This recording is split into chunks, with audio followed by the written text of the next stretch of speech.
y de pronto explota en una ideación suicida, explota en un pensamiento en donde expresa lo que realmente quiere hacer y la familia ya no sabe ni para dónde, ¿no? En esa edad, pues la realidad es que eras muy vulnerable, no sabías cómo manejar las emociones o lo que te pasaba, ¿no? Y si te fijas, no estamos hablando de que alguien esté llorando, no estamos hablando de que alguien esté acostado, que esté así como sin hacer las cosas en general, pero ya es algo, ¿verdad? Entonces, ¿qué está pasando en el entorno para que tú te empieces a aislar, que te empieces a sentir enojado, que te empieces a sentir reactivo, ¿no? ¿Qué sucede con estos niños? Pues generamos niños con una ansiedad que no pueden autorregular, con una ansiedad que no saben cómo expresarla con sus compañeros y van repitiendo conductas modeladas, ya sea por los padres o por el mismo entorno. Hola, bienvenidos al podcast de Pregunta a los Expertos, un espacio donde acercamos la salud, el conocimiento médico, el compromiso social a nuestra comunidad directamente de la mano de los expertos. Yo soy Jessica Peña y el día de hoy vamos a platicar un poco sobre lo que callamos también enferma, estrés, ansiedad y depresión en la vida cotidiana. Muchas veces decimos estoy bien cuando en realidad estamos agotados, preocupados o tristes y lo dejamos pasar, pero ¿qué pasa cuando lo que callamos empieza a manifestarse en nuestro cuerpo?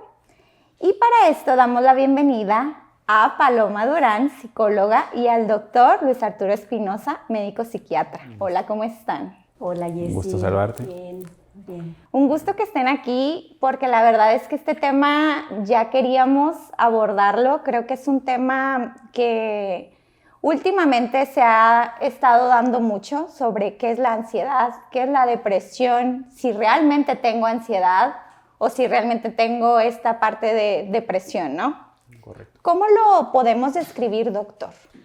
Bueno, si hablamos de depresión, primeramente es bien importante saber que hay criterios mayores y el contexto de los pacientes, ¿no?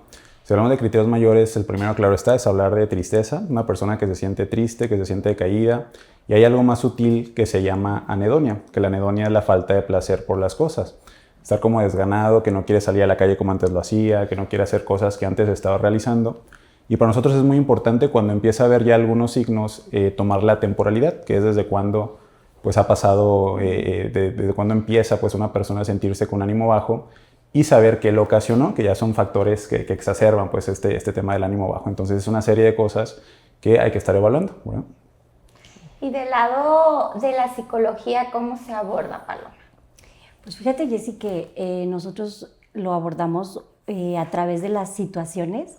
Normalmente el consultante llega a contarte algo que le sucedió y entonces de ahí empiezan a abrirse un poco, a decir, bueno, no, es que desde que me sucedió tal cosa, yo ya no puedo dormir normal, me despierto, tengo sobresaltos o todo el día estoy pensando en lo que me pasó, desde que reprobé. No puedo pensar en otra cosa, en que no voy a pasar esa materia. Entonces, normalmente nos llegan con este tipo de narrativa y entonces nosotros en esa narrativa tenemos que ir como desmenuzando estos signos y estos síntomas de los que habla el doctor, pero de una manera más como cachándolos, ¿no, doctor? Como, ay, ¿y desde cuándo no duermes bien? ¿Y cuánto tiempo hace que te pasó esto? Y ahí es donde nosotros vamos como entrelazando la parte de la temporalidad y la parte de los síntomas. Ok, porque sí hay esta parte como diferente entre estrés, ansiedad y depresión, ¿no? Porque muchas veces creemos que es la misma, ¿no? O sea, creemos que van de la mano a lo mejor, pero no son los mismos síntomas. O sea, sí pueden variar dependiendo de la persona, ¿no? También. ¿O cómo lo podemos...? Ajá, los síntomas de ansiedad son unos y las características de depresión son otra cosa. En el tema de la depresión, como ya hablamos, hay una serie de datos afectivos que ahorita se empezaron a escribir y en la cuestión de ansiedad hay dos formas de expresar la situación que genere como preocupación en una persona y que ya después en el cuerpo se manifieste de alguna forma física, ¿no? La primera parte es la ansiedad cognitiva, que puede ser un pensamiento inquieto, una forma como tensa y preocupada por algunas situaciones, ¿verdad? Que ya lleva, por ejemplo, el rubro de la descripción del pensamiento intrusivo, cosas que llegan solas, así como el pensamiento, que son recurrentes, que son constantes, y que generan preocupación, por ejemplo, por muchas cosas en general, o por la mayoría de las cosas. Ya después evaluamos las características somáticas del cuerpo, ¿verdad? Que son las manifestaciones físicas en el tema de la ansiedad, por ejemplo, sudoración de manos, que sientas palpitaciones, que sientas ganas de salir corriendo, falta de aire, que te estás ahogando, temblor de manos. Cada uno de esos síntomas se le toma cantidad de características para saber si estamos, por ejemplo, a la presencia de una crisis de angustia, ¿no? Entonces, lo que tú describes es interesante porque muchas veces socialmente se tiende a generalizar la ansiedad y la depresión como impresión diagnóstica de trastorno mixto de ansiedad y depresión, que es una forma de empezar a involucrarse con la situación de la persona, pero hay características que pueden dividirse tanto en depresión y ansiedad. Entonces, si te fijas, se pueden diferenciar. Ok. ¿Y en qué punto, ahorita que menciona, doctor, porque hemos también escuchado mucho esto de que me dio un ataque de ansiedad, ¿en qué punto es cuando se tiene que tomar acciones a lo mejor un poquito más drásticas, como ya no la terapia, sino a lo mejor un medicamento? Ok, cuando lleva, por ejemplo, un episodio real de una crisis de pánico, que son al menos 5 síntomas, que por sentido común podemos hablar que es esta sudoración de manos, que le falta el aire a uno, que siente que no puede respirar, ganas de salir corriendo, temblor de manos, todo eso, ¿verdad? Cuando se juntan, tardan alrededor de minutos y puede haber hasta una sensación de muerte inminente. Si es un solo episodio, pudiéramos describirlo como un episodio único y a lo mejor pasa y ya no hay algo físico, no hay algo metabólico, o sea, de otras sustancias en el cuerpo, u otro diagnóstico que haga que una persona pues tenga estos síntomas. Pero cuando empieza a ser recurrente, sin ninguna situación que lo desencadene, por ejemplo, un evento traumático, una situación familiar o algo de ello, se le empieza a tomar las veces que está pasando, ¿verdad? Entonces, cuando empiezas tú a tomar las veces que ha sucedido, hay criterios que hablan sobre cuántas veces tienen que suceder para que hablemos, por ejemplo, de un trastorno de pánico. Ya cuando eso pasa, tienes tú que empezar un tratamiento antes. Puede ser que se lleve a cabo el seguimiento de terapia pues para encontrar factores que a lo mejor si cambias el entorno, pues no vuelven a suceder, o sea, no vuelven a pasar. Entonces es por eso muy importante el seguimiento conjunto con terapia también. Sí, porque muchas veces siento que es esa parte, ¿no? Que, bueno, yo al menos, la verdad es que en mi vida he pasado por un ataque de pánico una vez nada más. Y fue algo que de verdad no, ni siquiera me lo puedo describir. Es algo muy fuerte, es algo muy fuerte. Es la única vez que me ha pasado que tuve que ir a terapia, ver qué pasaba, si no era algo un poquito más, pues sí, a lo mejor un trastorno. No, al parecer no, todo bien. Pero sí recuerdo mucho ese episodio y creo que mucha gente a lo mejor se puede identificar. A mí en este caso, yo vivía en una ciudad un poco caótica, había pasado una experiencia no grata y recuerdo que iba manejando en mi carro y en un tráfico que durabas en el semáforo hasta 20 minutos, o sea, estaba yo en medio de 3 filas y yo recuerdo que iba manejando y de repente yo sentía que no podía respirar. O sea, de verdad no podía respirar y yo decía, estoy manejando, o sea, entraba así en mis pensamientos todo lo negativo. Estoy manejando, no puedo respirar, ¿qué hago? No me puedo salir, o sea, de verdad que en ese punto. Entonces, lo que recordé mucho era esta parte de respiración, de que estás bien, no te va a pasar nada, estás bien, pero es una sensación que de verdad sí sientes que te vas a morir, o sea, sí. Y algo, fíjate, interesante como para complementar es cuando tienes o vives una experiencia cercana a la muerte o que fue algo muy impactante, algo así como muy representativo, no tienes que llegar a tener una crisis como de pánico, de angustia, ¿verdad? Con esos síntomas que describimos para que tengas recuerdos intrusivos o hasta reexperimentación de eso que tú viviste. A lo que quiero llegar es que realmente hay que evaluar también el contenido del pensamiento porque muchas veces eso es requerido o es necesario, suficiente para poder iniciar un tratamiento médico. Obviamente lo que tú describes, pues claro, es todos los síntomas de una crisis cuando ya no te puedes contener, pero en el pensamiento puede haber algo constante, continuo y que llega solo, entonces es muy, muy llamativo también. Sí, claro. Y nosotros, por ejemplo, cuando alguien llega y te cuenta todo esto, es importante que busquemos una valoración médica, ¿sabes? Y revisar, ¿no? Se revisa en la historia si ha ocurrido antes, si es la primera vez, todo esto, pero siempre acompañado de una valoración médica. Yo digo, bueno, más vale exagerar, mira, ve, atiende, que te chequen, que te revisen, y ya una vez que te diga el médico, todo está bien, síguete con la terapia única, ok, nos vamos por estos tratamientos de terapia cognitiva conductual. Hay tratamientos muy efectivos que pueden apoyar en estos eventos o también en estos trastornos, ¿no? Nada más que sí requiere una valoración como muy precisa, porque entonces se pierde entre que me dio una crisis y ya, pero no lo vuelven a retomar y entonces se presenta en otra ocasión y se sale de control, ¿no? Así. Bueno, entonces me da una consulta, doctora. Aquí mismo anote.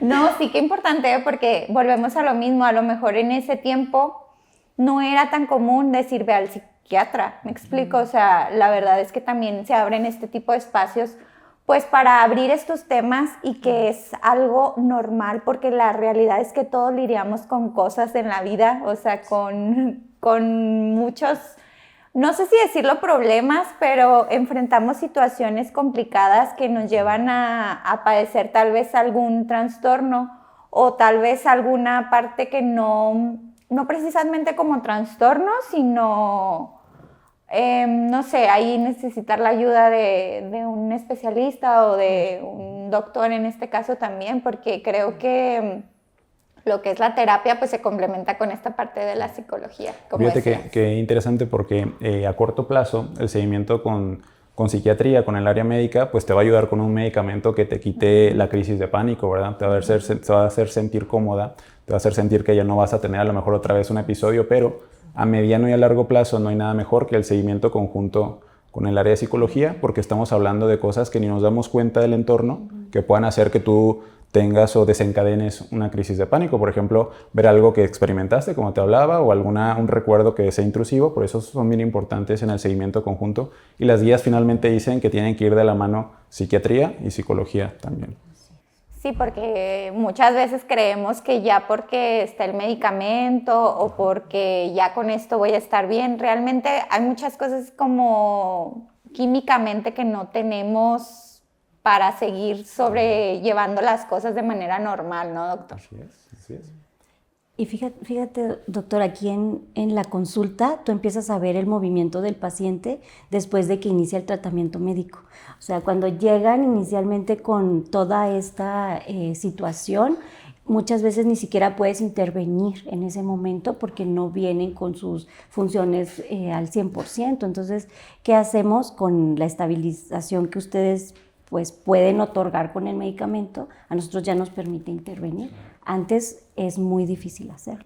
Sí, porque luego el paciente acepta a lo mejor poco de primera instancia algunas cosas que están pasando porque es mucha tensión psicológica, es mucha cuestión que es estresora para el paciente, un entorno estresor, decimos nosotros.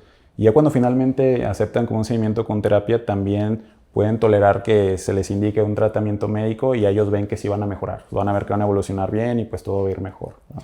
Es que también no es normal sentirse mal. Creo que siempre hemos abordado también ese tema y también el tema de pedir ayuda, porque pues sí, en estos temas creo que de salud mental a muchas personas todavía a pesar de toda la información y información clara y oportuna, porque pues últimamente todos buscamos en internet, ¿no? De, oye, me estoy sintiendo así y nos dan un diagnóstico que realmente no es lo que a lo mejor tiene esa persona, porque cada individuo es totalmente diferente, ¿no? En esta parte, y creo que me imagino que a ustedes les han llegado muchos casos de que, oiga, doctor, no, pero es que aquí busqué y decía que yo tenía esto y ¿por qué me va a dar tanto si es esto?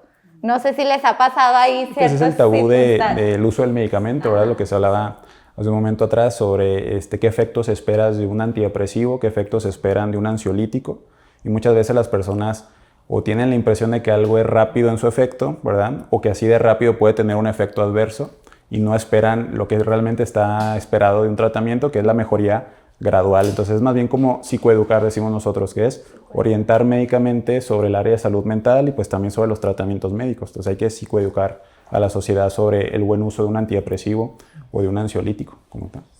Sí, porque algunos de los mitos que a lo mejor hemos escuchado sobre el medicamento es que te cambia la personalidad, que es como que contraproducente y no te lo tomes porque vas a ser otra persona, ¿no? A veces he escuchado ciertos comentarios y es como que, wow, no, o sea, por ejemplo, tranquilo. a lo mejor de manera más general y entendible, pues por la gente que esté viendo aquí este podcast es, por ejemplo, los medicamentos que dan sueño como ansiolíticos, pues te pueden generar somnolencia en algún momento y se trata de explicarles que los ajustes breves y puntuales como debe ser no deben de causar ni sueño, ni cambios de humor, ni percepción de ansiedad, ni pueden ser suficientemente estimulantes para tener como una crisis como tal. Entonces tenemos que orientar mucho sobre usarlos, claro, apropiadamente, y que ellos sepan que no debe de pasar algo malo con el tratamiento. Claro, y no suspenderlos, ¿no, doctor? Exacto. Porque también es como de, me sentí mal, lo suspendí y entonces ya eso no me está funcionando, ¿no? Pero entonces es importantísimo que únicamente tu doctor, tu médico, te haga estas recomendaciones, estos ajustes, ni los psicólogos, o sea, ¿quién te está atendiendo? Esa es la persona que tiene que llevar tu seguimiento, ¿no? Sí, como dices, de la mano del médico, porque pues cuántas veces también vemos a personas recomendar medicamento controlado, que como dice doctor, es parte de cada tratamiento, es individual, y cada, ¿cómo se llama? Cada ajuste, cada tipo de medicamento. Tipo de medicamento, entonces pues no cualquiera es como que ve y tómate una pastilla de tal, ¿no? O sea, que últimamente volvemos a lo mismo, todo el mundo vamos viendo ahí en internet y dicen, sí, yo me siento así, me voy a tomar esto para sentirme mejor. Y no, oye, no, o sea, tienes que tomar estas valoraciones médicas con responsabilidad y seguir de la mano con terapia. O sea, siempre hemos estado nosotros este tema de la salud integral en todos los aspectos, ¿no? Tanto física como mental. De hecho, creo que a veces vienen padecimientos que vienen más de la mente que del cuerpo, o sea, que del cuerpo físico, que ya es donde se manifiesta todo, ¿no? Así es. ¿Qué otra cosa podemos abordar en este aspecto, Paloma, del lado de terapia, como esta parte de, por ejemplo, la depresión? Mira, en el tema de la depresión siempre es importante para atenderte, primero identificar qué tan limitante puede llegar a ser en tu vida, y de ahí podemos partir para saber qué tratamiento vamos a llevar. Normalmente en la terapia lo que buscamos es que el consultante se sienta funcional, se sienta otra vez con ese entusiasmo de hacer las cosas. Hace rato hablábamos de algunos síntomas como te expresan, es que no me quiero levantar de la cama, ya no quiero ir a mi trabajo, disfrutaba algunas cosas y ya no las disfruto. Y entonces empiezas a identificar que a lo mejor esa persona no sabe que está cursando por una depresión o por algo parecido, y te empiezan a decir, bueno, pero entonces mi familia me dice que le eche ganas, que me ponga las pilas, que, ¿sabes? Pero las frases más típicas, sí, de que todo el mundo quiere que de un día para otro tú ya seas otra vez lo que eras o mejor, ¿no? Pero nosotros tenemos que identificar como muy claramente si esto tiene que ver con solamente estos pensamientos de no puedo, tuve un problema, ya no me gusta mi trabajo, el entorno. Nosotros revisamos el entorno y la forma de relacionarse de esta persona, ¿no? Cuáles son sus relaciones, si son saludables, si tiene una buena red de apoyo, quién está en su vida familiar, en su vida social. Y entonces cuando empezamos a abordar estas áreas, nosotros vamos viendo, mira, aquí tiene como, esta área la tiene como muy olvidada, esta parte no la está trabajando. Empezamos a hacer unas pequeñas modificaciones, siempre con la persona, obviamente, con estas ganas de participar o con esta intención de mejorar. Okay. Si durante un periodo esto no mejora, estamos hablando de que vienen nuevamente las valoraciones, a lo mejor antes de la valoración ya hay algo que te está diciendo que requiere una atención médica, y entonces tenemos que estar como siempre, estar como checando de los dos lados, ¿no? O sea, como tú dices, la salud es integral y no me puedo yo nada más centrar en los pensamientos, ¿no? O no me puedo nada más centrar en que se peleó con la mamá todo el día pasado antes de que lloró. Entonces, si yo reviso, a lo mejor hay 6 meses antes en donde se le presentó otra situación y viene acumulando todos estos sentimientos, todo este sufrimiento, y de pronto explota en una ideación suicida, explota en un pensamiento en donde expresa lo que realmente quiere hacer y la familia ya no sabe ni para dónde, ¿no? Entonces hay que estar como evaluando, siempre calibrando como de qué lado vamos a estar sosteniendo más o de qué lado vamos a estar buscando un refuerzo para que la persona vaya avanzando como las mesitas, ¿no? Con todas sus patitas bien plantadas, para que podamos sacar a ese paciente adelante. Porque ¿cuánto tiempo se puede, decir que es una depresión, ¿no? Porque creo que últimamente también es muy común que la expresión sea utilizada pues un poco genérica, ¿no? De, es que estoy deprimido, o es que está deprimida, o es que, pero ¿hasta qué punto Normalmente, como hablábamos ahorita, es el tema de la temporalidad muy importante, y las guías de práctica clínica en general y los manuales de diagnósticos de salud mental estipulan una temporalidad de 2 semanas. Por ejemplo, si tú tienes una percepción de ánimo bajo, te sientes que no disfrutas las cosas, que es la anedonia, sumándole criterios menores como fatiga, que no puedes dormir bien, que tienes pensamientos de minusvalía, de desesperanza, eso le toma la temporalidad de 2 semanas. Y hay un criterio muy importante del que luego se habla poco, pero es importante de hecho mencionarlo en las consultas y en el tema de psiquiatría, por ejemplo, que es la disfuncionalidad, que de hecho lo recordamos frecuentemente cuando vemos a los pacientes, y es pues qué tanto impacto tiene esa depresión para que tú dejes de trabajar, dejes de hacer cosas importantes para tu casa, tu familia, tu entorno social. Y la disfuncionalidad marca un trastorno. Esa palabra que escuchamos mucho depende mucho de que haya este tema de la disfuncionalidad, y pues ya se establece un trastorno depresivo mayor, ¿no? Que es el diagnóstico pues, de elección y de conocimiento mayor en este tema, ¿no? Que es cuando entonces ya la persona no puede ser funcional, o sea, cuando ya de plano no puede ir a trabajar, no puede, no sé, hacer actividades como bañarse, comer, o sea... Que no puede ir a trabajar, que a lo mejor no puede tener alguna cuestión de aporte adecuado a la familia, ¿verdad? Su red de apoyo pues, se encuentra comprometida. Más que nada, por ejemplo, en el tema laboral es la forma como más propia. En los menores el tema escolar, ¿verdad? Donde dejan de ir a la escuela, dejan de hacer sus actividades académicas. Es la forma de evaluar la disfuncionalidad. Es lo que marca un trastorno, un episodio claro, tal cual. Sí, porque es muy importante que la gente identifique estas diferencias, porque sí, o sea, es muy fácil a lo mejor confundirnos con estar tristes, ¿no? Porque creo que estar tristes es una emoción y que es muy común en todos los humanos, ¿verdad? De, me pasó algo, pues, tengo ganas de llorar, o no sé, una ruptura, cosas así, ¿no? Que dices, pues, si ando triste, o sea, me siento así, pero sigo siendo funcional, o sea, vengo al trabajo, sigo haciendo mis cosas, pero ya al momento de que dejo de ser funcional es cuando ahí está el foco rojo. Así es, correcto. Eso ya el trastorno tal cual, ¿verdad?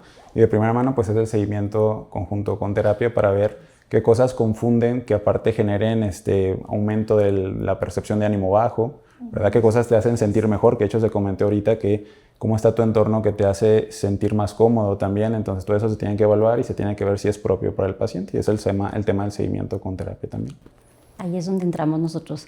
Fíjate, con los jovencitos últimamente hemos trabajado mucho con el tema de la gestión de emociones. Llegan muchos jóvenes que no saben en dónde colocar sus emociones, no saben nombrarlas, no saben expresarlas, y entonces se vienen a convertir en conductas ya de indisciplina, conductas de falta de respeto en los padres. Y entonces empezamos con esto como tan básico pareciera, pero entonces ahí es donde entra la terapia, ¿no? Empezamos a trabajar con este tipo de pensamientos, con este tipo de gestión de emociones, con estas habilidades de socialización, con habilidades de afrontamiento de problemas escolares. Se presenta el bullying y nosotros pues hay hasta una parte de la psicología que entonces vamos a hacer un trabajo de campo. Entonces vas a las escuelas, platicas, ya sabes, con la orientadora, con las trabajadoras sociales, y entonces se hace un trabajo en equipo para poder ir reforzando estas habilidades. Hay muchos programas de apoyo ahora en las escuelas, dado que se ha presentado el bullying en aumento, y entonces la terapia no solo es la terapia en el consultorio, ¿no?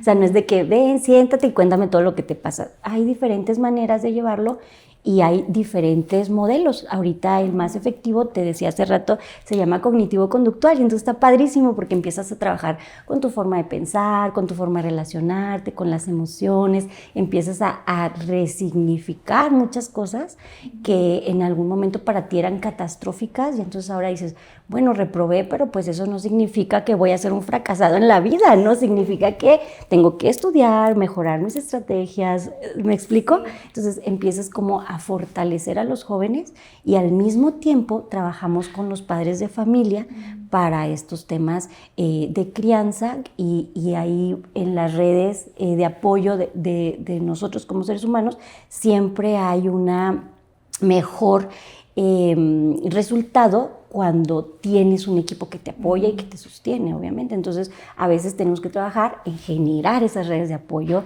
junto con el consultante, ¿no? Oye, qué importante, Paloma, ahorita que mencionas todo eso, porque creo que a esa edad todos somos muy vulnerables y no sé si aquí el doctor, cuál sea como la edad que a lo mejor tiene más pacientes, doctor. Mayoría de edad, la verdad, la mayor parte de pacientes son mayores de 18 años. Tendemos a aportar con pacientes que tienen, por ejemplo, entre 16 y 18 años, pero es importante mencionar que cada área tiene como su relevancia y ahí es adecuado referir al área de pedopsiquiatría, ¿verdad? Que contamos con pocos pedopsiquiatras en la ciudad de Chihuahua, pero es importante que ellos evalúen la forma de desenvolverse los menores de edad, el tema de evaluarlos en el juego a los más chiquitos, ¿verdad? Pero es importantísimo poderlos evaluar por pedopsiquiatría.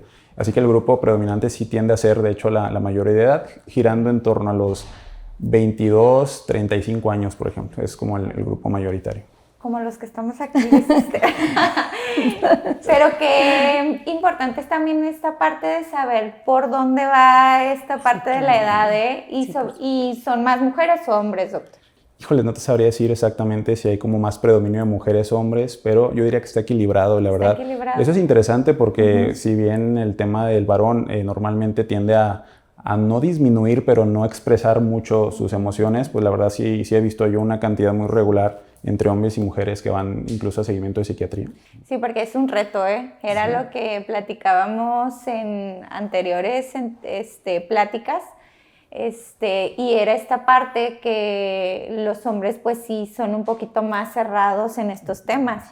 Creo que se ha ido quitando conforme ha pasado el tiempo, pero pues imaginémonos generaciones de nuestros papás, ¿no? Por ejemplo, o sea, sí está un poquito más alejado de lo que ahorita podemos estar viendo, ¿no? A lo mejor antes ni pensar que alguien estaba en depresión. Se podría pensar que era menos la estadística, pero es que antes se tendía a normalizar algunos síntomas porque socialmente los hacía sentir como pertenecientes a una corriente así de pensar de que no debería haber depresión en el hombre, que no deberían de sentir ansiedad. Pero la realidad es que ya se ha visto que siempre ha estado ahí la tendencia desde años atrás. Entonces. Y el pedir ayuda, ¿no, doctor? Creo que también esa es una parte muy generacional que tenemos ahí algunos todavía marcados que igual tenemos que seguir trabajando, ¿no? Porque este tipo de factores que a lo mejor traemos arrastrando pues pueden detonar en algún futuro, ¿no? O sea, ir como que trabajándolo siempre de la mano. O sea, bueno, siento que por ahí vamos todos en el mismo camino, pero a veces se requiere otro tipo de procedimiento en cada persona, ¿no, Paloma?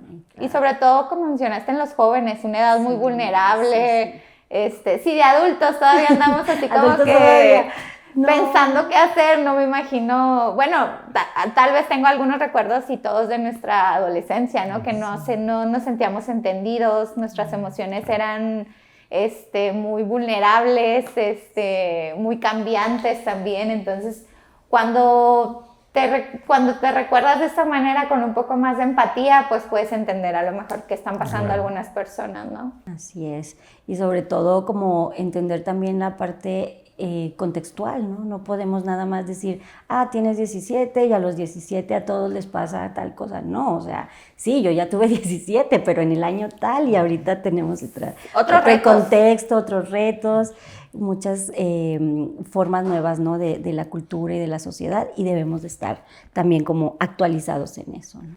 Sí es cierto, eso es otro reto, es que antes a lo mejor sí existían, pero a lo mejor no estaban tan desarrollados como hoy en día, ¿no? Como mencionaba el doctor.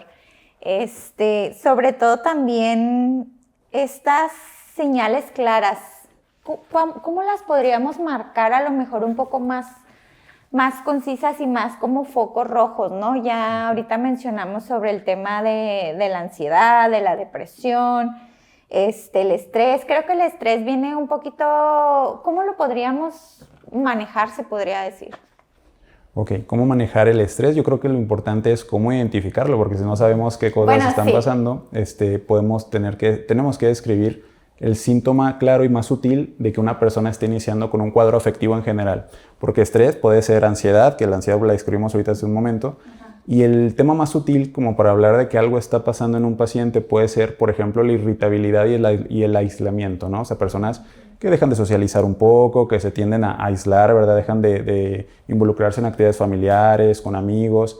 Y la irritabilidad, porque normalmente la irritabilidad está ligada a un cuadro afectivo como una depresión, vaya. Y si te fijas, no estamos hablando de que alguien esté llorando, no estamos hablando de que alguien esté acostado, que esté así como sin hacer las cosas en general, pero ya es algo, ¿verdad? Entonces, de hecho, ese punto, a mi parecer, sería muy interesante para investigar cosas del entorno, que es lo que comenta aquí la compañera, que es ver pues qué está pasando en el entorno para que tú te empieces a aislar, que te empieces a sentir enojado, que te empieces a sentir reactivo, ¿no? Entonces, esos datos yo creo que son clave y son como red flags, por así decirlo, de que hay que evaluar algo de esa cuestión de humor, ¿verdad? Oye, y luego es que últimamente también en el mundo, yo ya echándole la culpa al mundo y a todos, no, pero pues sí, la vida cotidiana, ¿no?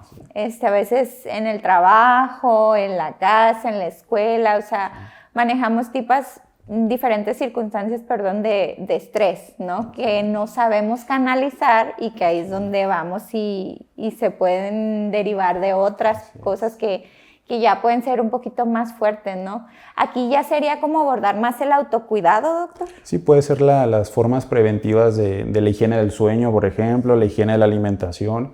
La higiene del sueño es nada que confunde en la noche, que la luz prendida, que el sonido, gente que duerme con la televisión prendida, porque es un estímulo al cerebro a pesar de que tengas los ojos cerrados y vas a tener un sueño no reparador, y eso puede predisponer o perpetuar que tu humor sea bajo todavía, que te levantes así como irritable, y pues todo lo que hablamos ahorita. Entonces es higiene del sueño, higiene de la alimentación, que es que no tengas ayunos prolongados.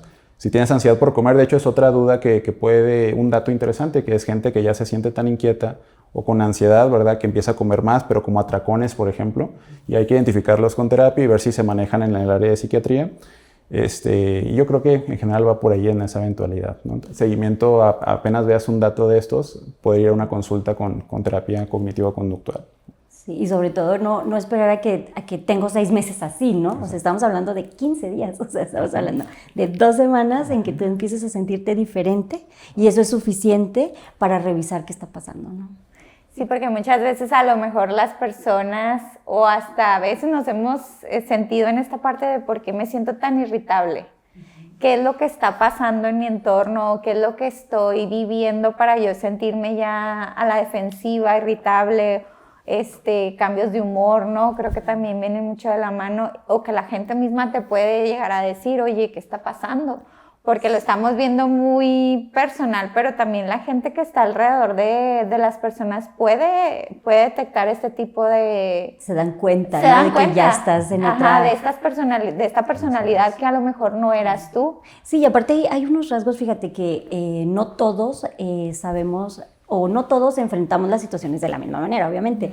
Y entonces eso también es como un indicador en el que me llegan a mí a la consulta, ¿no? Es que me ascendieron, por ejemplo, en mi trabajo y entonces yo sabía hacer todo, llegaba súper puntual, y entonces sube su nivel de estrés y empieza este afrontamiento, ¿no? Dice, bueno, ahora cuando estaba en el otro puesto cumplía con todos mis requerimientos y ahora que me ascendieron, no sé por qué no me concentro, no logro tener todo en orden.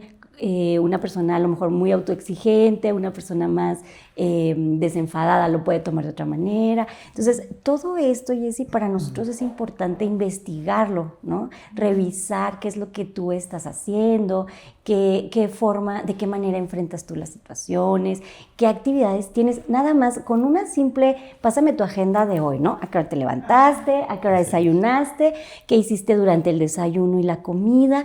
Con esa agenda puedo revisar tu higiene del sueño, tu higiene en la alimentación, podemos revisar también cuántos tiempos muertos tienes entre una actividad y otra, qué haces en ese tiempo muerto, cuánto le dedicas al celular, cuánto tiempo le dedicas a tus redes, cuánto tiempo dedicas a tu aspecto físico, a tu autocuidado, a la actividad física como tal. ¿Haces ejercicio? ¿Cuántos minutos al día haces ejercicio, no?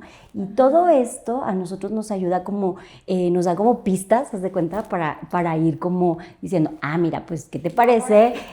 ¿Por dónde encontrarías tú aquí el camino para mejorar, no? Y ellos mismos te dicen, mira, aquí no hago nada, aquí hago esto. Y entonces empiezan a modificar una rutina.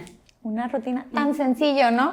Porque muchas veces las personas dicen, ¿por qué me está preguntando eso? O sea, y es una estructura que que ustedes tienen para valorar, ¿no? O sea, son preguntas que a lo mejor dicen, ay, ¿por qué me están preguntando a qué hora me levanto? O qué comí, ¿a qué hora te dormiste? ¿A qué hora me dormí? O sea, eso que pues sí es muy relevante por esta parte que mencionaba, doctor.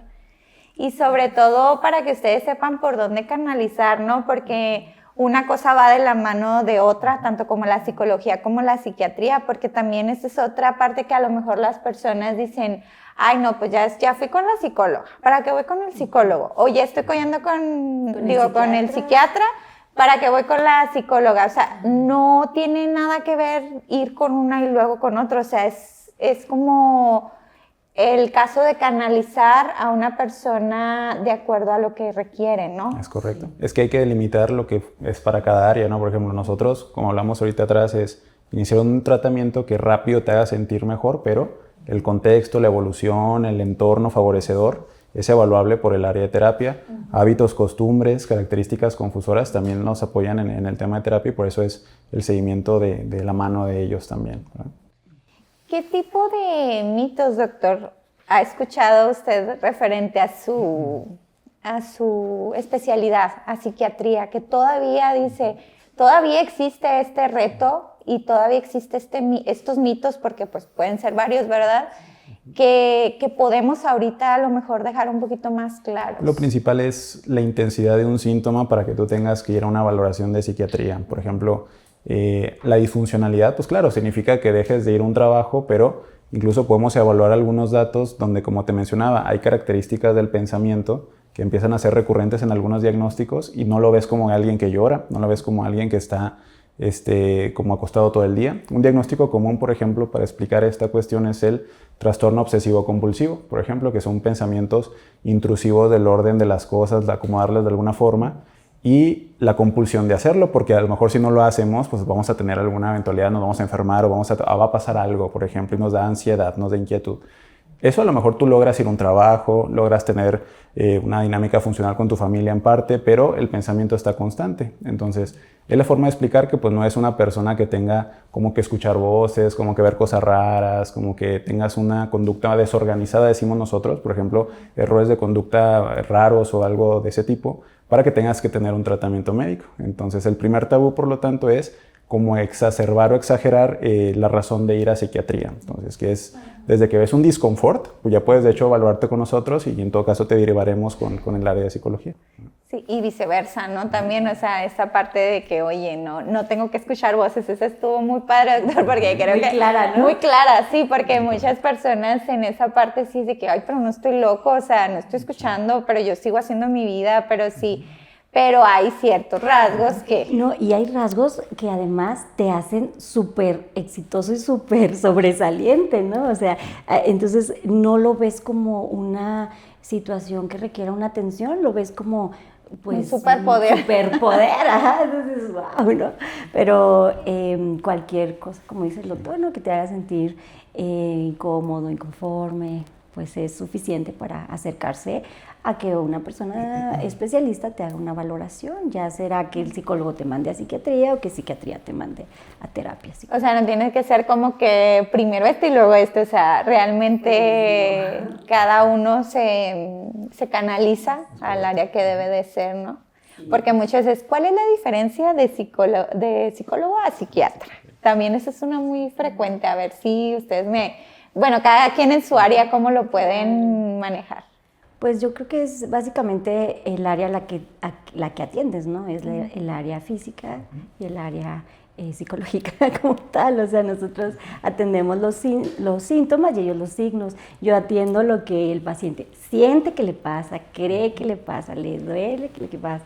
Emocionalmente no lo logra acomodar en su vida, ¿no? Y ya cuando llega con los signos físicos, es donde ya es lo medible y observable. Sí, porque en la conducta, cuando algo no logra ser muy voluntario, por ejemplo, que tú decidas cambiar, que no tengas un pensamiento, en veces eso no es posible, a menos de que tengas un seguimiento médico. Eso está descrito en la literatura, ¿no? Por eso hay un desequilibrio en algunas sustancias del cerebro y eso le ayuda a los pacientes primero a entenderlo. Recordemos la palabra que es psicoeducar, ¿verdad? Que es orientar sobre la importancia de un medicamento, para que los colegas que se dedican a esta parte del entorno y conductual, ¿verdad? La terapia cognitivo-conductual, pues puedan abordar cosas de hábitos y costumbres que es más rápido ya para ellos, cuando no tienen ansiedad, cuando ya no llegan esos pensamientos solos. Entonces, resumidamente para nosotros es disconfort, ya lo que no puedes quitar ni en tus emociones y es constante, no tienes que aguantarlo, ¿verdad? No tienes que esperarte así como que para ver si se quita solo, por eso estamos nosotros, para ayudar en esa parte médica. Y en el seguimiento, pues es en el caso de psicología. Ya del modo más clínico, ¿no, doctor?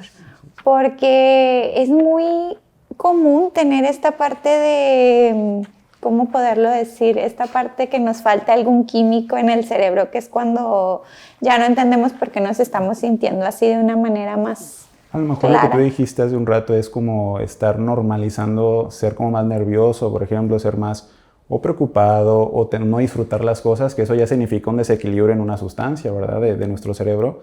El detalle ahí es que seguimos siendo funcionales, seguimos yendo al trabajo, seguimos haciendo las cosas y pues no nos damos cuenta que a lo mejor ahí ya de hecho podríamos haber tenido un seguimiento con terapia para ajustar algo que nos quite esa, digamos que haga que nos sintamos más decaídos. Por ejemplo, el bullying en los niños, ¿no? Gente que le dice cosas, que los agrede verbalmente o físicamente incluso, pues va a ser un exacerbante, decimos nosotros, exacerbante del humor bajo en ese menor hasta que crece y a lo que no hablamos ahorita, pero la estructura de la personalidad se consolida a los 18 años, ¿verdad? Entonces, si un niño es agredido física o emocionalmente, cuando cumple los 18 años es muy difícil cambiar su personalidad, que es la forma de ser en general. Entonces, eso es como un tema que es como unas vías del tren que va del lado de la depresión y la ansiedad, que es la forma de la personalidad. Y por eso, en resumidas cuentas, hay que encontrar esos datos y manejarlos si se puede desde la conducta, ¿no? Con el área de psicología también. Qué importante, o sea, literal es como si estuviéramos parados entre el abismo, ¿no? Porque en esa edad tan vulnerable puedes estar en esta parte de apenas entendiendo un poco tu personalidad, ¿no? Y llegas a esta parte de la ansiedad o la depresión por donde te estás descubriendo. Y construyéndola, sobre todo. O sea, vas en la parte de la psicoeducación, nosotros manejamos justamente esto con los padres de familia, ¿no? Les decimos, bueno, es que este berrinche, o sea, está relacionado con la edad, porque su edad, todavía su desarrollo se encuentra en esta etapa en donde él está aprendiendo a gestionar sus emociones y una maduración todavía neurológica que no ha consolidado y que todavía no va a consolidar, ¿no? Entonces, tenemos que explicar desde este lado a los papás, ¿por qué? Porque entonces se vienen estas conductas violentas de crianza y entonces, ¿qué sucede con estos niños? Pues generamos niños con una ansiedad que no pueden autorregular, con una ansiedad que no saben cómo expresarla con sus compañeros y van repitiendo conductas modeladas, ya sea por los padres o por el mismo entorno. Y entonces es donde vienen los niños agresivos, ¿no? que les llaman, ¿no? Pero un niño agresivo es una etiqueta que se tiene que desmenuzar y revisar el contexto área por área y nosotros para eso nos apoyamos de esta valoración psicológica, neuropsicológica que se hace con los pequeños o bien, ¿qué hacemos? Que lo que nosotros tratamos de fomentar es una como reestructuración familiar, una nueva estructura para que los niños puedan generar nuevas formas de relacionarse adaptativas, ¿no? Que les permitan llevar una funcionalidad dentro de la comunidad en donde están. Y qué importante es esta parte de canalizar las emociones, ¿no? Creo que, no sé, hemos escuchado mucho de no llores y aguántate y no digas. Y ahí es cuando a lo mejor nos perdemos un poco en esta parte de que es normal sentirte triste, no es que estés deprimido, porque ya vimos la diferencia y pues obviamente no es lo mismo que tú no puedas tener una funcionalidad a que tú estés simplemente triste porque pasó algo, porque la realidad puede haber muchas circunstancias, ¿no? Y aparte es una emoción natural, ¿no? Como el enojo, como estar feliz, o sea, es parte de las emociones que tenemos todos los seres humanos y que podemos verlo de una manera normal sin decir, es que me está pasando algo. Ya hasta que a lo mejor diga, ya no soy una persona funcional, ya de plano, sabes que no puedo levantarme. O que cambiaste todo el entorno o lo que pudiste mejorar en las cosas que causaban ese ánimo bajo, por ejemplo, la agresión verbal de una persona o la agresión emocional de un entorno, y aún así te sientes así, pues entonces ya tenemos que ayudarte a que eso empiece a solucionarse con un tratamiento médico. Oportuno y sobre todo individual, doctor, claro. Porque de verdad que sí me salta mucho este tema, porque he escuchado a personas de que, ay, tómate esta pastilla, incluso a mí me llegaron a decir, ay, tómate esta pastillita y te vas a sentir muy bien, y yo, no, pero ¿por qué? O sea, no, mejor voy al doctor a ver qué me dice, o sea, porque ¿cómo se dice? Automedicación es muy peligrosa, y sobre todo en este tipo de temas que estamos hablando ya. Y la razón es porque un medicamento no funciona de un día para otro. Entonces va a trabajar a lo mejor a la tercera, cuarta semana, y la gente piensa que a lo mejor si te lo tomas una vez, pues vas a ver una mejoría. Por eso sí hay que orientar sobre lo que se espera del medicamento, ¿verdad? Ahorita que comenta eso, doctor, a mí sí me gustaría mucho que nos mencionara un poco esto de este mito que mucha gente tiene y que me lo dicen en consulta. Ellos no quieren acudir a la consulta porque tienen miedo de convertirse en codependientes a los antidepresivos, y entonces no sé si usted nos puede ayudar a explicar esto para que nos quede más claro por qué no es un medicamento que genera dependencia. Sí, bueno, realmente hablemos de un medicamento común, ¿no? Como la fluoxetina, por ejemplo, es un antidepresivo, es un medicamento que uno lo empieza a usar, ¿verdad? Y trabaja hasta la cuarta, la sexta semana en promedio, y ya uno se espera que vaya viendo cambios, pero no es un medicamento que genere tolerancia, o sea, que el cuerpo se adapte a él, ¿verdad? O que tengas que usar más, o que después tengas que ajustarlo porque te adaptaste a él para agregar, por ejemplo. Si se agrega el antidepresivo, igual la gente que llega a ver esto, es bueno que conozcan que es porque, como los medicamentos para el dolor, hagan en cuenta, pues es porque se tiene que ajustar para mejorar el estado de ánimo, no porque tu cuerpo se haya adaptado a él. Y pues es bueno que conozcan, hay diferencias entre medicamentos y otros, porque sí hay algunos que generan tolerancia, que es que el cuerpo se va adaptando gradualmente a ellos, pero incluso esos tratamientos tienen un tiempo que eso está descrito, no funciona de un momento para otro, y eso se les explica en las consultas, ¿verdad? Por ejemplo, 3 meses para un ansiolítico en unas dosis importantes, por ejemplo, algo de ello, y no debe de pasar si se usan bien. Entonces la gente que está escuchando este podcast, pues tiene que saber que el medicamento antidepresivo, ninguno de ellos genera propiamente una tolerancia como un ansiolítico. Entonces no son controlados con esta palabra, ¿no? Que son medicamentos que generen como ese apego, y no funcionan de un día para otro, funcionan gradualmente y con los días consecutivos. Sí, claro, porque hasta te dicen, o sea, no, es que ya se lo di a mi mamá y, no sé, pasaron 3 días y no, ya si no se lo doy, ya no quiere estar. Entonces, bueno, pues no es así, ¿verdad? Es un apego a lo mejor. Hay un medicamento, por ejemplo, con un nombre muy característico que es el escitalopram, ¿no? Que es un antidepresivo, pero por el nombrecito la gente les parece que es algo que baja la ansiedad. Es bueno que vayan a las valoraciones y que no los usen de una sola vez pensando que eso les va a ayudar a dormir, por ejemplo. Es algo que mejora el humor y es con los días y con las semanas, ¿verdad? Que se use correctamente. Y de acuerdo a lo mejor a la receta, ¿no? De cada valoración de cada persona. Es que no nos cansamos de decir esta parte porque es en todas las especialidades y todas las personas que hemos llegado hasta automedicarnos, ¿no? También en esta parte de que, ay, me duele la cabeza o así, o sea, no, espérate, pues ve a ver qué pasa, porque incluso doctores nos han dicho, a veces es hasta contraproducente que tú te tomaras esta pastilla, en vez de venir con nosotros para evaluarte, para saber qué tienes. Así es igual en esta parte con ustedes en psiquiatría, ¿no? Okay. Y, por ejemplo, en la parte de terapia, Paloma, ¿tú cómo refieres ya a una persona cuando va a tu terapia con el psiquiatra? Bueno, mira, principalmente nosotros tenemos varias escalas de valoración para los pacientes, dependiendo de lo que te refieran en lo que platicábamos hace un ratito. Si tú ya vas identificando que hay algunos síntomas de ansiedad o algunos síntomas de depresión, yo lo que hago es que voy aplicando alguna escala de valoración que me permita medir en qué nivel, digamos, se encuentra de depresión. Por ejemplo, no sé, de Beck es la que más utilizo, y entonces hay una puntuación así de fácil, haces un cuestionario, le explicas a la persona que elija la que más se parece a lo que siente en los últimos 15 días, o sea, así de sencillo. pero aquí entran los criterios en los que nosotros vamos a decir, a ver, en qué nivel se encuentra, si hay algún detonante, si hay alguna situación que lo está generando. Vamos a revisar también si esto ya se ha presentado antes, si hay algún familiar que lo padece.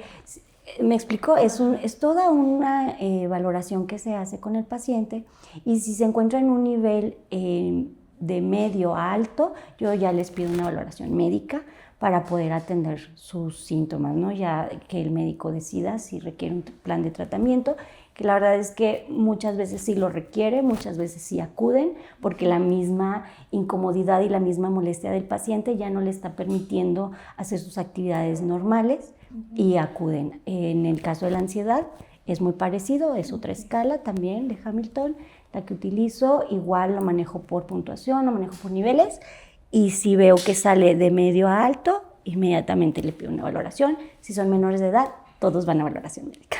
Ok, o sea, no se escapan todos de una valoración, sí, sí se requiere sobre todo esa parte, ¿no? Claro. Y, por ejemplo, aquí ya un caso que a lo mejor a usted, doctor, lo tenga muy presente, algún ejemplo de estos temas que hemos abordado. Hay infinidad. Hay casos muy interesantes, son varios en general.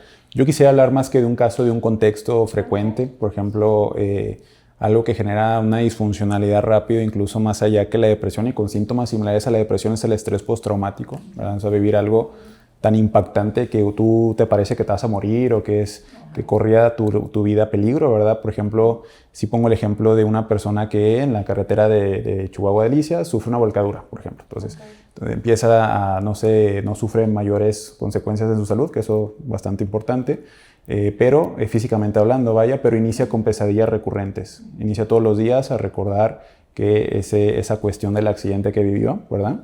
Y luego empieza a tener reexperimentación, que la reexperimentación es vivir de nuevo como si tú te pasara el accidente una y otra vez todos los días, ¿verdad? Y tú sientes la ansiedad en tu cuerpo como si eso estuviera sucediendo. Ya ahí se le asocia cambios de humor bajo, irritabilidad, y lo que hablamos que semeja una depresión, por ejemplo, y si eso dura más de un mes la mayoría de los días, se le denomina estrés postraumático, ¿verdad? Más lo que ya conocimos que es la disfuncionalidad de todo ello. Y lo interesante del estrés postraumático, y hablo como de este diagnóstico, es porque si tú te pasa algo como un accidente o algún evento muy impactante en tu vida, no tiene que sucederte esos síntomas al día siguiente ni a la semana, puede pasar como al año, como a los 2 años, y eso es una cuestión muy interesante. Porque aquí no me ha pasado, pero en la especialidad sí hemos visto gente que pues tiempo atrás sufrió un evento muy impactante y pues empieza a reexperimentar, empieza a tener sueños recurrentes de eso. Entonces, este tipo de experiencias pueden ocasionar pues estos síntomas, y eso es muy importante que si a ti te está pasando eso, lo describas en psiquiatría o vayas con tu terapeuta a poderlo hablar, porque es muy importante. Qué importante eso que menciona Artur, porque muchas veces la gente piensa que es de inmediato, ¿no? Y que tu cuerpo lo vuelva a experimentar 1 año después, o sea, sí es como que, a ver, wow, creo que ahí hay algo que no está bien, y que no tienes tu conciencia, ¿no? Porque en ese entorno es como que, yo recuerdo, yo sacando todos mis casos aquí, pero son como ejemplos, ¿verdad? Ahorita que mencionaste accidentes, a mí también me pasó un accidente en el cual me chocaron, entonces me chocaron como regularmente, lo podré decir así, pero cada que escucho como un golpe fuerte, o sea, como tipo del choque literal, yo entro en modo así de que, caray, o sea, y te estoy hablando que sí han pasado ya que como 3 años, 4 de eso, y me parece muy sorprendente porque ahorita lo mencionó el doctor, esta parte que cómo tu cerebro puede llegar a recordar ese momento. Sí, ahí entran los mecanismos de defensa, ¿verdad? Obviamente es como un área de psicología muy interesante, pero el cerebro tiende a ocultar o bloquear algunas experiencias muy traumáticas que tu cuerpo las puede experimentar, pero a lo mejor no sabes que son de ahí, ¿verdad? Entonces, en algún momento, por alguna situación del contexto, se desencadena el recuerdo, ¿verdad? Y pues vuelves a como si fuera ayer lo que te hubiera pasado, ¿no? Sí, como comentábamos ahorita, doctor, de cómo justo esto de tu base de personalidad viene en esta edad, ¿no? De 7, 14 años, sobre todo. Cuando llegas a esta etapa, lo que te sucede en esa edad es, te va a acompañar, ¿no? Tu vida, y puede presentarse de una manera amable, una manera amigable y construirte de una manera positiva. Sin embargo, hay personas que viven eventos muy traumáticos en esa edad, ¿sí? Abandono de padres, abusos, viven violencia, incluso situaciones de violencia en el contexto, no necesariamente familiar, sino viven en algún contexto, tienen que irse a vivir de un estado a otro, situaciones que representan un cambio de ese grado en tu vida, ¿no? Y entonces, ¿qué sucede? Que cuando crecen, tú hablas de ellos, de su infancia, y no recuerdan muchas cosas. Entonces, es que yo no recuerdo, y tu abuela materna, no recuerdo mucho de ella, no recuerdo mucho. Y entonces ha habido casos que han llegado ahí a la consulta en donde hay incluso este tipo de abusos, en donde resulta que en la casa de la abuela, no el abuelo, yo qué sé, sucedían cosas que no eran gratas, ¿no? Y entonces empiezan a hacer una asociación que te hace una conexión que te recuerda al evento. Y entonces es por ello que también es importante estar revisando tanto la infancia. Por eso hay gente que cree, ay no, yo no voy a ir a hablar de cuando mi infancia. Todo es importante, es parte de nuestra historia de vida, y todo lo que nos ha pasado en esta vida tiene que ver con lo que vivimos o con las decisiones que tomamos. Entonces sí es importante revisarlo. No me acuerdo de esto, más importante aún, no recuerdo cómo solucioné esto. Bueno, vamos a revisar qué hubieras hecho en este momento, por qué en aquel momento no lo recuerdas, y empiezas a revisar, Jessie, y entonces te encuentras con unas historias que dicen los pacientes, es que yo no me acordaba de eso, y yo no lo veía de esa manera. Para mí en ese momento no era un problema ni algo traumatizante, ¿no? Y sí, qué importante ahorita que mencionas esta parte, porque creo que muchas personas tenemos algún que otro recuerdo ahí bloqueado en la mente, que dices, ay, que se quede mejor.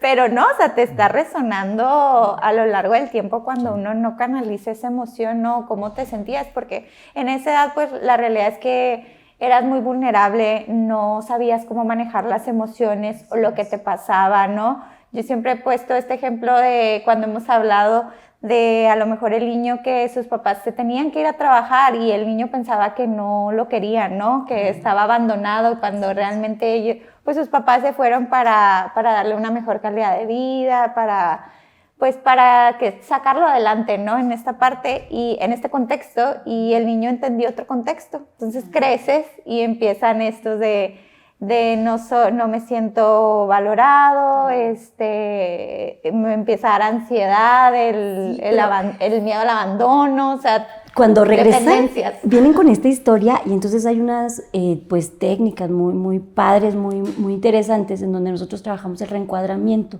Y entonces nosotros te decimos, a ver, o sea, ya fuera de la situación, empezamos a formar un escenario como el que era un niño con unos papás que se fueron a trabajar, y entonces empiezas a verlo desde la tercera persona y dices, a ver, espérame, o sea, no es que se hayan ido a abandonarme. Ahora yo soy un adulto, y si mis hijos necesitaran algo más, yo haría como también esta opción, o hubiera buscado esta otra opción. Entonces, nosotros como terapeutas, Jessie, buscamos, más allá de las conductas, que por supuesto lo trabajamos, y en esto que estamos hablando es como lo más aplicable, pero también trabajamos con esta parte de la narrativa, ¿no? O sea, trabajamos cómo te cuentas tu historia, y cómo con cambiar una sola cosa de la que tú percibías, pudiera hacer que te haga clic ya en otra situación.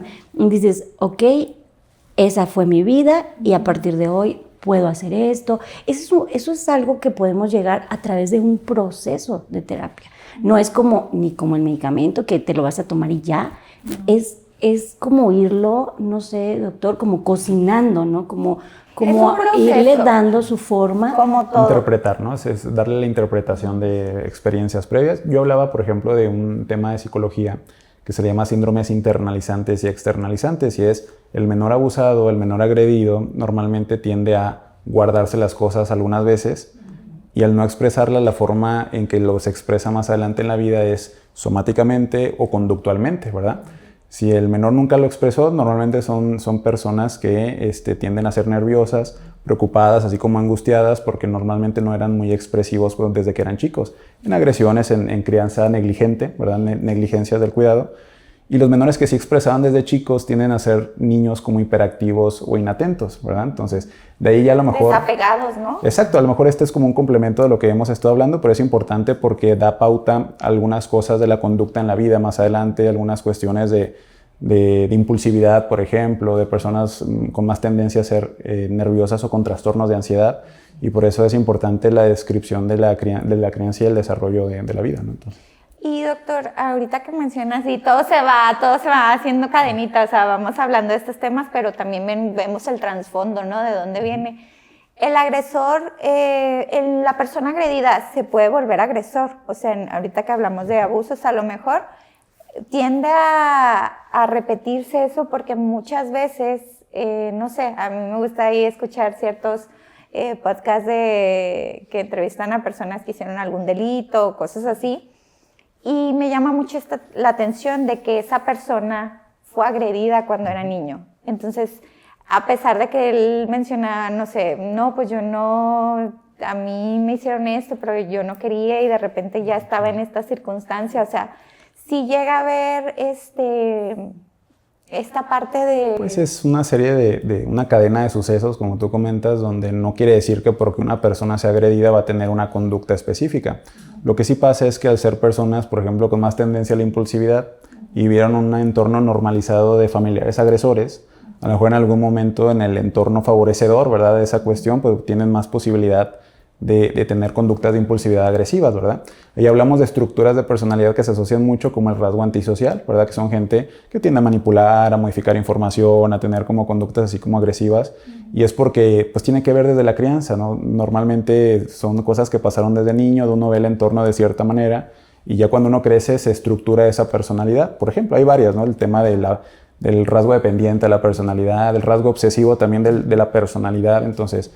Y todo nace de esas cosas que pasaron en la infancia, ¿verdad? Que es el entorno y lo que es conocido como el rasgo de personalidad, o cómo se le denomina, que es carácter y temperamento, decimos nosotros, ¿no? Que el carácter es con lo que tú naces, ¿verdad? Que es el temperamento con lo que tú naces, ajá, y el carácter es el que forma el entorno, pues tu familia, lo social, tus amigos desde la infancia, todos ellos generan el carácter, ¿verdad? Entonces esas cosas pues hacen que tú normalices a lo mejor agredir verbalmente o normalices hacer alguna conducta, entonces por eso hay formas de personalidad que promueven que alguien sea como muy agresivo, que sea violentador de alguna forma, entonces... Que vuelva a caer en este círculo, ¿no? No quiere decir que sea como regla, que lo tengas que hacer, ¿no? O sea, no es como que el que lo repite, no es el que lo vive, lo repite, pero si es el que lo hace, viene de este entorno. O sea, una persona que lo hace, lo vas a entrevistar, vas a revisar y hay un entorno que le favorece a esa agresión. Ajá. No significa que porque lo vivas, lo repites. Hay una parte que se llama progresiva y hay una que es regresiva. La regresiva es la que te lleva a cometer lo mismo que cometía tu familia y la progresiva es la que te lleva a no hacerlo. Yo vengo de un padre alcohólico, regresiva, soy alcohólico, progresiva, soy abstemio, ¿no? Okay. O sea, hay muchos mecanismos que nos llevan a enfrentarlo de diferentes maneras. Entonces, eso es lo que se hace en estas análisis, en estas historias. No es nada más decir, ay, no, yo no voy a ir a platicarle a alguien alguien que no conozco lo que me pasa, ¿no? No es ir a platicar, o sea, esto es un procedimiento científico, o sea, lleva toda una evaluación, lleva un plan de tratamiento, lleva un seguimiento, no es nada más irte a sentar a platicar, o sea, tu psicólogo te escucha, pero no solo te escucha. Y no es de un día para otro, o sea, hay que entender también esto, que es un proceso en el cual ustedes nos están dando herramientas para poder sobrellevar este tipo de situaciones, ¿no?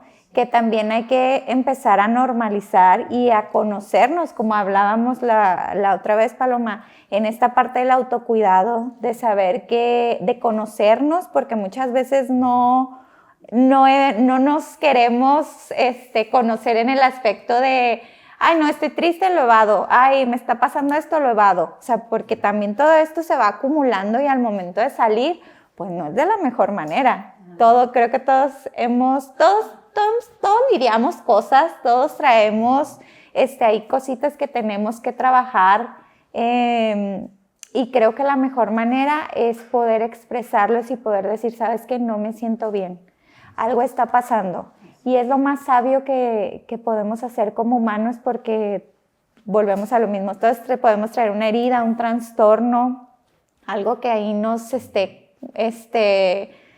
no haciéndonos sentir bien, ¿no? O sea, entonces creo que es una manera esta plática sobre todo se hizo con ese fin de que la gente sepa que está bien pedir ayuda, que es algo normal, que ir al psiquiatra, que ir al psicólogo está abierto para todas las personas que tienen esta parte de pedir ayuda, y también las personas que a lo mejor vemos a alguna persona cercana, amigo, familiar, conocido, que hemos estado viendo cambios en esa persona, poder a lo mejor ayudar, porque no sabemos qué pensamientos tenga la otra persona, ¿no? Y poder ser esa ancla para ella puede cambiar y puede salvar vidas.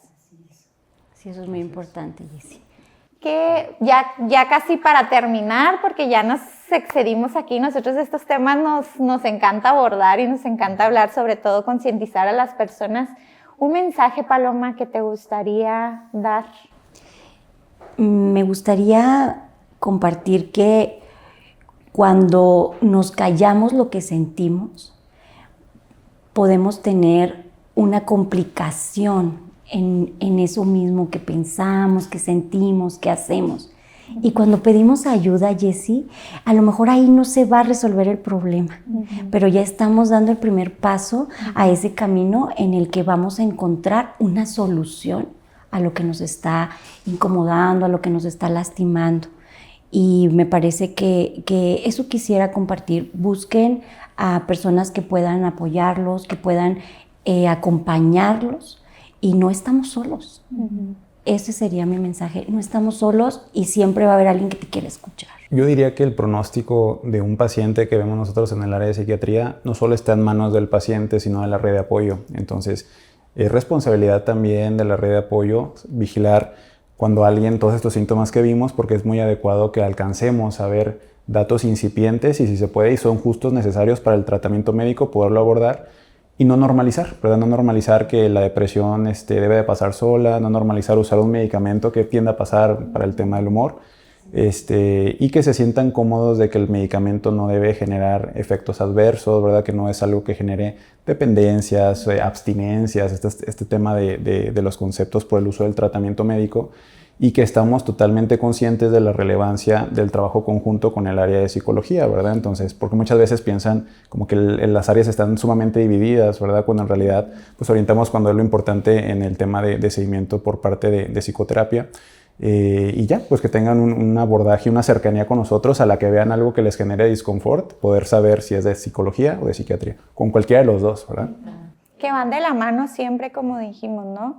Ya cada uno en su área los canalizará de acuerdo a lo que se requiera, de acuerdo al tratamiento que se requiera, pero todos son herramientas para sumar y para sentirnos de la mejor manera. Aquí no llegamos a sentir dolor, tenemos que dejar de normalizar eso, ¿no? Me siento mal. No es normal. O sea, pide ayuda, pide alguna valoración, acércate a los especialistas sobre todo, porque ahora con todo este tema de tanta información, la gente a veces no encuentra la respuesta clara, cuando lo más claro es acercarse a ustedes como expertos, como especialistas del tema, y sobre todo armar esta red de apoyo como mencionaba, doctor, que creo que es muy, muy importante, ¿no? Todos tener esta red donde nos podamos sentir respaldados y escuchados para poder tener una mejor calidad de vida.